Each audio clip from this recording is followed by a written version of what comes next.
Olá, hoje é sexta-feira, 27 de agosto de 2021. Eu sou Felipe Feminen e este é o Boletim de Notícias da DW Brasil. Confira nesta edição. Ramo afegão do Estado Islâmico reivindica a autoria de atentados em Cabul. Presidente dos Estados Unidos, Joe Biden, promete caçar os responsáveis pelos ataques. Em meio à crise hídrica, Bolsonaro pede que brasileiros economizem energia. O Estado Islâmico Khorasan, o ramo afegão do Estado Islâmico, reivindicou a responsabilidade pelo atentado ocorrido nos arredores do aeroporto de Cabul nesta quinta-feira. Explosões perto do principal portão do aeroporto e num hotel perto dos terminais deixaram mais de 70 mortos e cerca de 150 pessoas feridas. Apesar de o Estado Islâmico Khorasan e o Talibã seguirem a mesma vertente ultra-radical do islamismo sunita, as duas organizações são rivais. Esta tensão ficou clara no primeiro comunicado do Estado Islâmico afegão após o Talibã reconquistar o poder no Afeganistão. A negociação com os Estados Unidos é considerada uma atitude inconcebível no jihadismo do Estado Islâmico. Nos últimos anos, o Estado Islâmico afegão tem realizado diversos atentados no Afeganistão, especialmente contra minorias xiitas. Na véspera do atentado no aeroporto de Cabul, os serviços de inteligência dos Estados Unidos e de países aliados alertaram para uma ameaça iminente. O ramo afegão do Estado Islâmico surgiu em 2015 e opera na histórica província de Khorasan, que incluía áreas do Afeganistão, do Irã e da Ásia Central. O grupo é formado também por desertores do Talibã e ganhou a adesão de cerca de 100 combatentes que fugiram de duas prisões de Cabul antes da queda do governo afegão deposto. Não vamos perdoar, não vamos esquecer. Vamos caçá-los e fazê-los pagar. Com estas palavras, o presidente dos Estados Unidos, Joe Biden, prometeu retaliação após o duplo atentado em Cabul. Ao ser questionado sobre se confia no Talibã, Biden afirmou que é do interesse do Talibã que a retirada das forças ocidentais ocorra da melhor maneira possível. O Talibã condenou os ataques nas proximidades do aeroporto de Cabul, mas apontou que as explosões ocorreram numa área onde as forças americanas são responsáveis pela segurança. Mais cedo, o Pentágono divulgou que há 13 militares americanos entre os mortos e ao menos 18 agentes feridos. Biden chamou os militares de heróis que deram sua vida para salvar pessoas. Os Estados Unidos retiraram mais de 100 mil pessoas nos últimos 11 dias. O jornal americano New York Times estipulou que ao menos 250 mil afegãos que trabalharam para os Estados Unidos ainda não foram retirados do país. E provavelmente não serão, já que o ritmo atual de evacuação não permite retirar todos até o dia 31 de agosto. Entre os motivos apontados por Biden para não estender a permanência americana no Afeganistão estava justamente a iminente ameaça terrorista do ramo afegão do Estado Islâmico.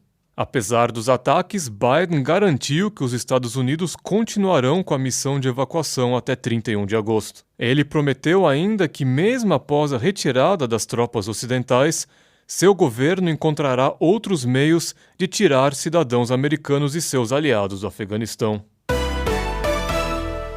Devido à deterioração da segurança no aeroporto de Cabul, muitos países europeus anunciaram suas últimas operações de evacuação do Afeganistão. A Alemanha encerrou suas missões. O último voo da Força Aérea Alemã saiu na quinta-feira e pousou em Tashkent, no Uzbequistão. A ministra da Defesa da Alemanha, Annegret Kramp-Karrenbauer, comunicou que todos os soldados e membros do Ministério das Relações Exteriores e da Polícia Federal já deixaram o Afeganistão em segurança. A missão alemã terminou, portanto, 5 dias antes do prazo final de 31 de agosto.